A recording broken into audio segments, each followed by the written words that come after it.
When it comes to promoting a country around the globe, there's nothing better than sport. And when you're talking sport, there's no bigger than football.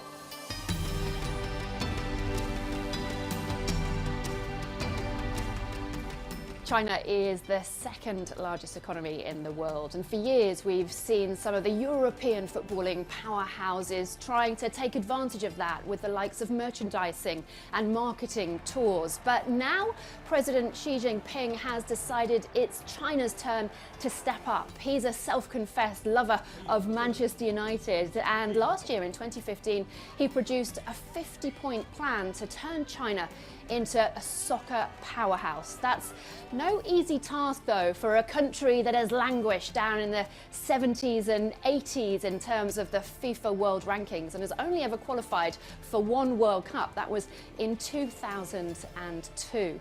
But the big names are buying into it, or at least they're being bought. Despite the economic uncertainty, the likes of the former England, Lazio and Benfica boss Sven-Göran Eriksson, the former Brazil coach Luis Felipe Scolari have decided to move to China. And the players are following suit. Not like the old days of players in the twilight of their career taking a big payday to spend their last few months playing football. But with the likes of Ramirez and Gervinho, just 28 years of age, these are players in their prime with really something big to give.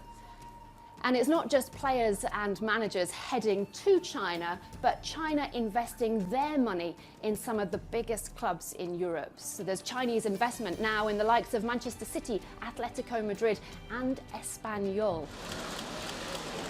President Xi has seen the power of sport and what it can do to help a country on the political stage. Beijing is set to become the first city to host a summer and winter Olympics when it plays host to the Winter Games in 2022.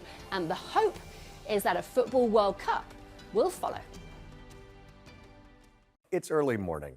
You've probably had a cup of coffee, and if you're anything like me, you might have had 3. It's a morning show thing. But there's a new study out that caught my eye because it seemed to say that drinking up to 25 cups of coffee was fine. To which I said, what's that now? Listen, first, who drinks 25 cups of coffee? And second, I can't imagine I'm the only one getting whiplash from all these contradictory coffee studies. For years, folks were told that too much coffee would kill them. Then came a parade of studies claiming the opposite was true. Drinking coffee could help you live longer, fighting off everything from type 2 diabetes to liver disease to Alzheimer's. Now, there was a great CNN story that listed literally centuries of conflicting conventional wisdom about coffee. Get this, in the 1500s, people believed coffee led to illicit sex, while a century later, people were being told it led to impotence, but it could also cure alcoholism. So at least the contradictions are consistent. But this latest study comes with a lot of caveats. It looked at folks who said they drank less than a cup a day, up to 1 to 3 cups a day, and then more than 3 cups a day, which apparently included the ceiling of up to 25 cups. So that absurd upper limit is in no way recommended or remotely normal. But when submitted to a battery of tests looking for hardening arteries and heart damage, they didn't find that the low coffee drinkers were especially more heart healthy than the folks who drank it all day. In the past, some of these studies also didn't control for other risk factors, like smoking cigarettes with your coffee. Otis Redding was a fan. Most doctors aren't. Sadly, loading your coffee with cream and sugar is not good for you. I know this from personal experience. And getting too little sleep and trying to offset that with endless cups of coffee definitely isn't good for you, which is disappointing. Look, everybody's different. No one should think drinking boatloads of coffee is a necessary part of heart health regimen, but in the end, the oldest advice is still probably the best. Everything in moderation, people. But before we go, we wanted to run through another story through the reality check lens because an immoderate ego can definitely lead to ridiculous results. Over the years, we've seen a lot of silly attempts to establish trademarks that were a stretch. This includes Subway trying to trademark the word footlong, and a certain future president attempting to trademark the catchphrase, "You're fired." Well, that fraternity just got a new member, people. Many people, including some on this set, would argue that 6-time Super Bowl champ Tom Brady is indeed terrific. But that doesn't mean that his attempt at trademarking the nickname Tom Terrific is a terrific idea at all. There are many, many reasons for this. First, it was apparently the title of a 1950s cartoon, but more relevant to most living humans, and especially New York Met fans, the name Tom Terrific was taken decades ago by Hall of Fame hurler Tom Seaver. There are over 800,000 polls in the UK. We've come down to the Polish Cultural Centre, POSC, in London, to speak to some of those Poles to find out how they're feeling ahead of the referendum that's happening here in the UK next month.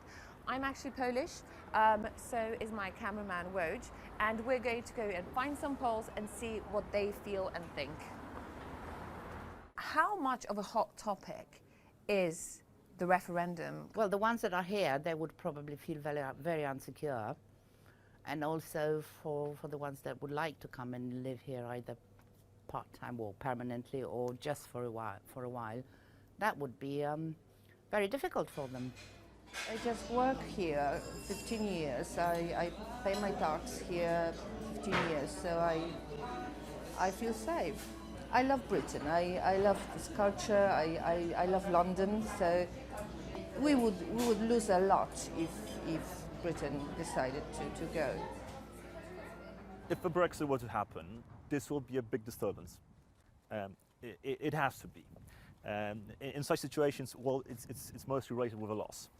So something will be lost. I think the biggest problem is But losing, for example, that potential brain power. Yeah. You know, some very educated people coming from Poland, even people doing jobs. Yeah. You're right, and I think that exactly that loss, which again the problem is that the UK doesn't even know how much and what it will lose, but it will be related with people feeling more not wanted.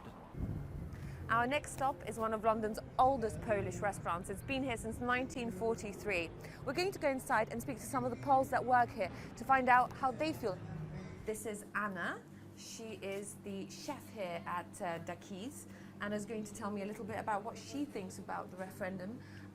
Co pani myśli o referendum? Bardzo dużo na przykład Brytyjczyków mówi, bo na przykład mamy... Anna believes that Poles contribute a lot to society, culturally, economically, and that in fact their contribution is vital. Że zostaniemy. Nie widzę innej opcji, naprawdę.